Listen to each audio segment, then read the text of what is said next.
You're listening to Boomers Today with your host, Frank Sampson. Welcome, everyone, to Boomers Today. I'm Cynthia Perthuse. Today, I am filling in for Frank Sampson.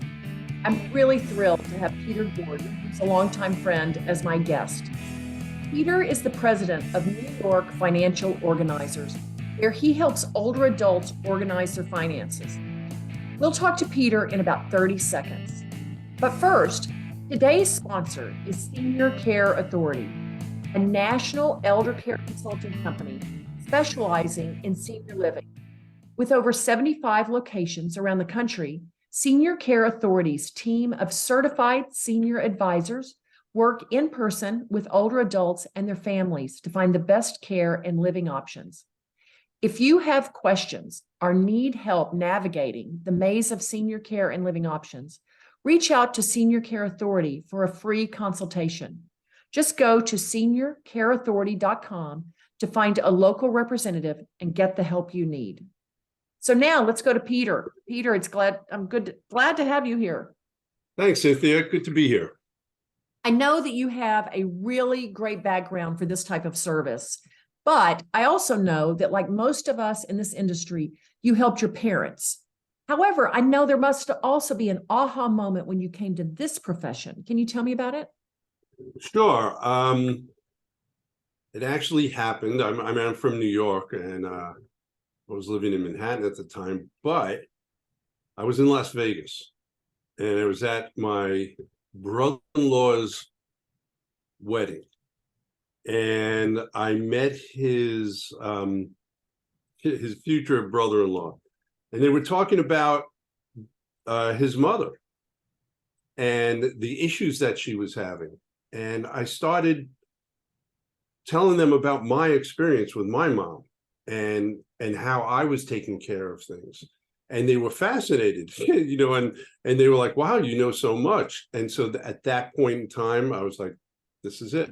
I've been looking to make a transition. Took a little while till I did, but I made that transition. I realized that that's where I belonged. And was that, I think, was that 2015? Well, this was like 2012. Okay. Like I said, it took a while to make the transition, but that's when I realized what I wanted to do. We had been working with a geriatric care manager for my mom, and before that for my dad, and that exposed me to this whole world of senior service industries. And I thought maybe that's what I would do. And I didn't know anything about financial organizing. The actual industry is called daily money management. Nobody knows about it. It's a hidden secret. And so I was interested in maybe I'll become a geriatric care manager. And I love talking to people, and I reached out and networked, and I spoke to someone who I thought was a care manager, but he was a daily money manager. And he said, oh my God, you have a perfect background for this. And so in 2015, I hung out my shingle. Good for, I know that my aha moment was very similar in that once my father died, he was the last one that died, but once he died, it was almost like everybody thought they had permission to call me. No one had called me before, but they began to call me and say, what did you do with your dad? How did you do this with your mother? When did you decide to move your mother here? And as my phone just kept ringing with friends and are people who said, my friend told me that your dad just died. I'm really sorry, but can I ask you this? And I realized that there were just a lot of people who not only don't know what a daily money manager is, they don't know what an elder care strategist is, which is what we do and help people find a place to live. So people don't understand that there's ways they can get help with what's going on in their lives, whether it's their parents, their spouse, their next door neighbor, that there's a lot of people like you and I who can touch all parts of that space. Absolutely. And what's great is that, and I know you work this way too, I stay in my lane. I do what I do really well, but I know all the other experts, so I'm happy to call, and refer people to you when I know somebody is looking for a place to transition to. And And that's really important. I had another, I recalled another incident that's kind of interesting. And I was with my mom in the doctor's office in her, towards the end of her life, and she was in a wheelchair. And then somebody else came in with his mom in a wheelchair, and I started talking to him and explaining everything that I had been doing for my mom, which happened to be community Medicaid. And at the end of the conversation, my mother turned to me and she said, you could have a conversation with a wall. And which is true to a certain extent, but I'm happy to share the information, and that's a big part of what we do. Right. You and me both. Right. That's why I think we do what we do as well as we do, because not only could we have a conversation, but as we were speaking about earlier, that conversation is also about a good conversation is about listening, and we really have to listen to our clients. Yeah. 2 ears and 1 mouth, and use them in that proportion. Correct. I think that a lot of times with mine, and I have to believe it's the same with you, especially when it's around money, is that a lot of people that we work with just want someone to listen to them, and they Absolutely. I probably spend, and you do too, twice as much time with a client as opposed to what they need. If they came to me and said, "This is what I need," and bullet pointed it, we'd be finished in half the time. Yeah, I know. And as I said earlier to you as well, like 50% of what we do, you could call bookkeeping, and 50% is social work. And our clients really enjoy us coming over and going through the mail with them, because they crave that socialization, which is why the pandemic, and COVID was so difficult, because people lost that. And, we worked our best around it, but that's really important part of what we do. Yeah, it's important what we do. I try to find the time to, I'm in my car a lot, and I try to find a time to talk to those needy clients of mine, if you will, when I'm in the car, when it's not like I could be doing anything else. That's and I had one idea. yesterday, I had one yesterday who said to me, "I know you're going to think this is weird, but I think you're my very best friend." And I said, that's great. And I want to be your best friend. I do have to explain. Beautiful. That's really beautiful. Something. It's beautiful, except that I do have to explain to my clients that I love being their best friends, but I do this for a living, and I want to help as many people as I can. So that's great. But let's see if we can get this job done. That's true. I think also, and I have to believe you feel the same way, there are people that I meet in my business. There are people that I meet that I wish I had known them 20 years ago, because I feel like that what I learned from them is more important than what they learned from me. And that if I'd known them for a longer period of time, I would be just so much more psychologically wealthy from learning from the people that I work with.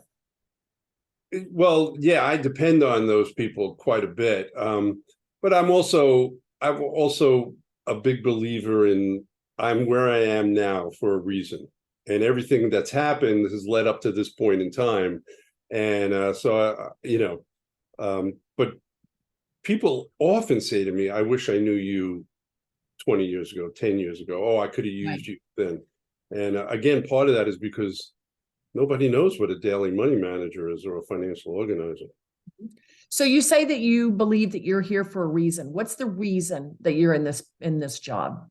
I was meant to help people, and I just didn't know that, and I didn't know how to. So previous to this, I had a graphic design firm, and certainly we were helping small businesses, and we were doing projects for large companies like Clarence and Janus funds. But it was, you're helping people in their business lives.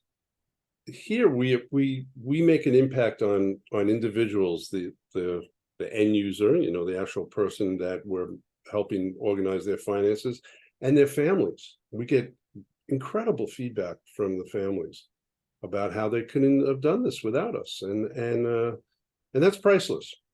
That's really priceless. Well, I know that when I tell people I came from Wall Street before I came into this business, and I tell people that no one, absolutely no one, ever hugged me on Wall Street and told me thank you for the great job I was doing. No There one. you go. And That's I would great. say that almost every client I have hugs me and cries tears of joy when we finish working with them. And I have to believe it's the same with you. Yeah. That so thrilled and they're so relieved that you were able to help them solve a really big problem. Yeah. Well, my first 10 years was on Wall Street, actually, and but more in operations, and eventually I got an MBA in finance, blah, blah, blah. But it wasn't for me, at that point in time. And this is a different aspect of what I do, is not investing. Mhm. And we do Right. the non-investment side of finance. And I'm very happy doing that. And What a is lot what of would you hugs. say what would you say is the most the thing that you spend your most time on of the financial documents that you work on? What's something that you do regularly? So the backbone of our work is getting access to our clients' checking accounts and credit card accounts, downloading that information into Quicken. We use Quicken, which is an off-the-shelf product. And we then categorize every transaction. We see everything that's coming in and everything that's going out, know where it's coming from and where it's going. And then at the end of the month, we have a report we produce, and it shows you if there's a deficit or if there's a surplus. And that's a lot. I mean, we do that for pretty much every client. And the reason being is we want to track the transactions, A, because we don't want there to be any fraud, B, because we want to be able to give that information, especially this time of year, to accountants who then see, especially if they're the seniors and who have medical expenses, they see what the full deductions are available to their clients. And then C, they are able to determine, well, what's their cash flow? What's their free cash flow? What can they afford to do? Do they need to cut back? And in the case of people going to assisted living, how much can they afford? And how long could they afford it? So that's a really important part of our business. What about on the fraud side? I have to believe that activity that you do maybe catches up with some potential fraud. Yeah, no, it's a an epidemic, to tell you the truth. And again, people have said to us, "Oh, I wish I met you 5 years ago." Before this, their parents were cheated out of money. I mean, it happens in so many different ways. I have a client that their significant others, they never got married. It was second marriages for both of them, but they lived together for 30 years. His son was ripping her off. And I found that, and I could see that. And as we were going through the records, and he was adamant that he was allowed to do it. And I had to report him to the district attorney in Suffolk County, and eventually it stopped. And it's hard. It's really hard. A very common thing is to see people with dementia making purchases online, for auto warranties, and they don't drive. And we have tools that we use to prevent that. There's a program called TrueLink Financial, which is a debit card, and you can control what the debit card could be used for and what it can't be used for. So we had a client, one of those people who, before they met us, he had given $23,000 in cash from Citibank from his account to an individual. And if he went to the window, gave them his ID and his debit card, took out the money and gave it to somebody else. And so that is considered a scam. It's not a fraud. Fraud is when you fraudulently use somebody's information. In this case, the criminal scammed him, and it was legal. I mean, there was no recourse. But after that we decided, we met him, and he's using a TrueLink card, and we have the ability to control the back end so that he can't order anything online or on the telephone, except for things coming from his Chinese restaurant. So it's still, people still have control of their lives, and to some extent. And Yeah, no, it's really problematic. And a big issue is, believe it or not, AOL. America Online, I have clients who get multiple charges, $5, $10, $15, could be up to like 75 a month. And we have to call them and tell AOL to stop, and then it starts all over again. So that's why it's really important to look at all the transactions. And who has time for that? You know, I think about my father when I took over his accounts, and he had dementia. He had Alzheimer's. And when I started to go through his numbers, he had $600 a month in recurring charges for things like an auto warranty and free shipping on anything he bought, and insurance policies on the washer and dryer that he'd had for decades. Exactly. You know, all these things. Now, when I made the phone calls to those places, they rebated us a lot of that money, not all the way back to the years and years that he had spent the money, but they realized what a precarious position they were in with this. And so we were able to get some of that money back, but it was just shocking to see how much money, because every time he answered the phone.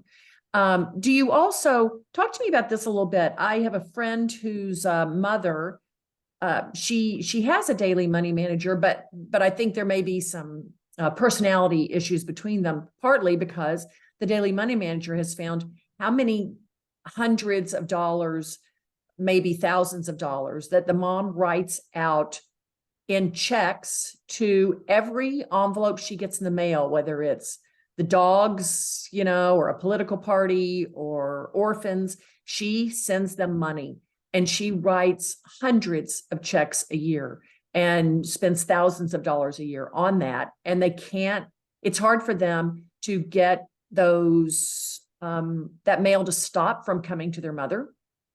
And again, she just writes the checks, and the daily money manager has said, you know, you got to stop. They're struggling through it right now, but I have to believe you see a lot of that too. Oh yeah, absolutely.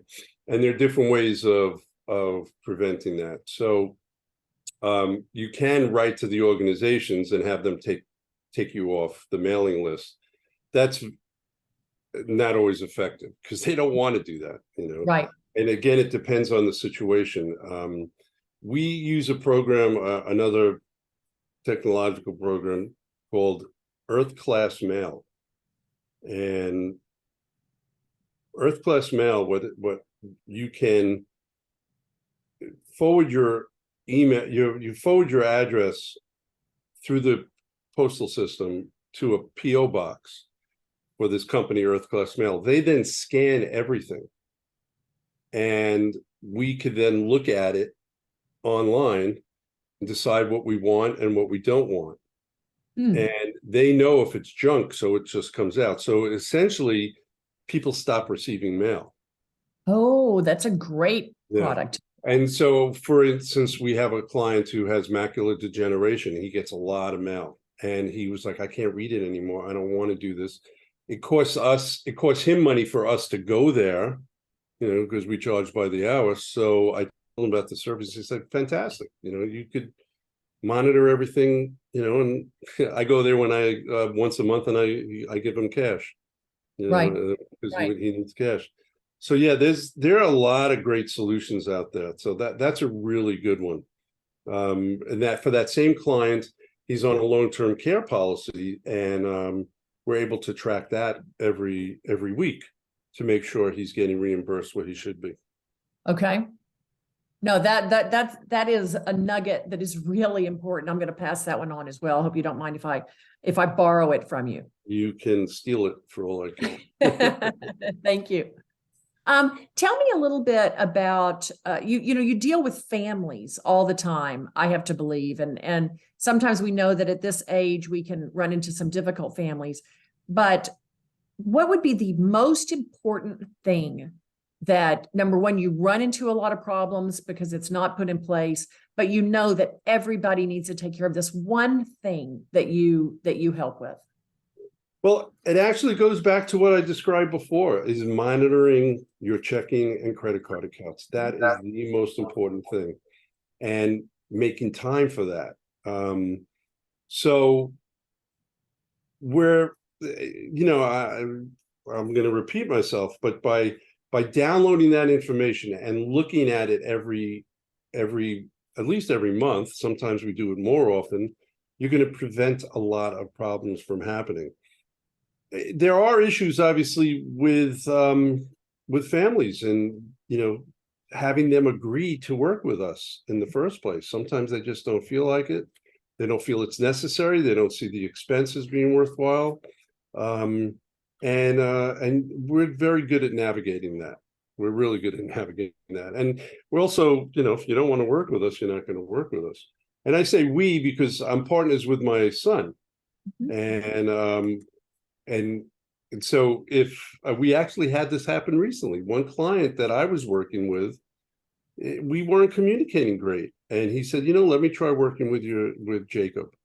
And so there's a benefit to that. And in addition, what's, as opposed to something that we do, which is the budget, the other thing that we stress of everybody having is a power of attorney, is that you have to have a power of attorney. And family members don't necessarily understand this. And certainly the individual doesn't necessarily give it. And I've had clients say, I'm not giving that ability over to my child, but we don't know what's going to happen tomorrow. And if you want to have somebody you trust be able to take care of your assets and be able to spend your money the way you want them to, you need to have this document in place. If it's not in place and you don't have capacity, say you have a car accident, and your assets will just sit there, and eventually you'll have to have a guardianship to take care of your to organize your financial life. And nobody needs that or wants that if they can prevent it. And a power of attorney allows you to do that. So what's the earliest age somebody should think about getting a power of attorney? Well, my son, Jacob, is going to be 30 tomorrow on April 13th. He's had it for a couple of years. It's never too early to have it. I mean, if you have assets, right, or if you have a family. So certainly if you have a family, and if you have a family, hopefully you have insurance. And if you have insurance, money is going to be inherited, and that should be protected. Certainly a will is important, but the power of attorney is even more important, and to have your beneficiaries in place. And how do you convince people? Because like you just said, I mean, I've heard those stories too, where they're like, oh, no. I don't want my children to have any control over my money. And I try to help them understand that the only way they're going to have control over the money is if you're incapacitated in some way, that they can't go down today and get money out of your checking account if you're not incapacitated, either mentally or physically. Do you sometimes have people, I have to believe, that they just say, no, I'm not going to do it? Oh, absolutely. And there's no magic wand that could be waved and no magic words. What I find is most helpful, though, is the fact that we work in teams. So I'm the daily money manager, the financial organizer. Very often I work with a geriatric care manager, and often an accountant or a financial advisor, and certainly an attorney. And if multiple people are advising somebody, this is what needs to be done, you have a much better chance of closing that deal or encouraging them to make that decision. And I like to say that we're a spoke in the wheel, where the client is the wheel and the spokes are all the people who support it, including yourself, Cynthia, which is critical, especially at that point in life. And so if we're all working together and have a sense of purpose and direction, the client generally sees that. It's not foolproof, but they generally see it. Well, and we're going to run out of time in just a few more minutes, but something else along this power of attorney discussion, as we see people who are what I term solo agers, people who never had children, never married, maybe all their nieces and nephews are gone, or maybe people who did marry, but they're estranged from their families. I see my clients sometimes struggle with who can be my power of attorney. How do you help someone like that? We often become power of attorney. We're a fiduciary, and what is a fiduciary? Fiduciary is somebody who has a responsibility, whether it be financial or health related, for someone else, for another person, and they must act in that person's best interest.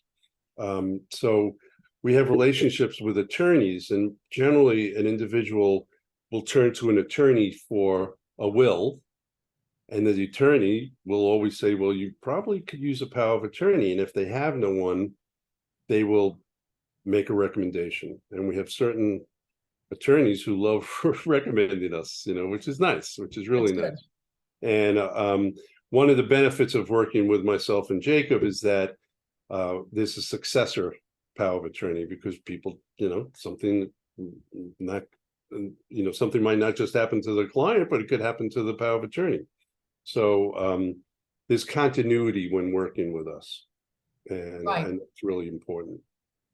So tell me, as we head out of our time period here, tell me, how can people find you? We're connected in our podcast notes, but how can people find you?